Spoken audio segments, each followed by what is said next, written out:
ডিম কষা একবার এইভাবে বানিয়ে দেখো, দেখবে এরপর থেকে যখনই ডিম কষা বানাবে এইভাবেই বানাবে। একবার বানালেই মুখে লেগে থাকবে আজীবন। তাহলে চটপট রেসিপিটা দেখে নাও। প্রথমেই আমাদের আলু কেটে সেগুলোকে ভেজে নিতে হবে লাল করে, আর ভাজা হয়ে গেলে সেগুলো তুলে নিয়ে আমাদের ডিমগুলো ভেজে নিতে হবে। ডিমগুলো লাল হয়ে আসলে সেগুলো তুলে নিয়ে, লোকে যেমন আপনার ব্যাপারে ফোড়ন কাটতে আসে, তেমনি ডিমের কষায়ও ফোড়ন দিতে লাগবে তেজপাতা ও গোটা গরম মশলা।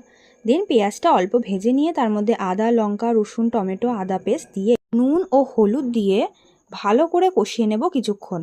তারপর একে একে আলুগুলো দিয়ে দেব, আর তারপর ডিমগুলোও দিয়ে দিতে হবে কিছুক্ষণ পর।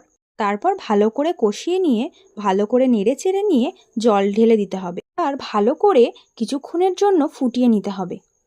তাহলেই রেডি গরম গরম ডিম কষা। এবার গরম গরম ভাতের সাথে খেয়ে বলো তো কেমন হয়েছে। ভিডিওটা ভালো লাগলে লাইক আর সাবস্ক্রাইব করতে কিন্তু ভুলো না। দেখা হবে অন্য একটা ভিডিওতে, ততক্ষণের জন্য বাই।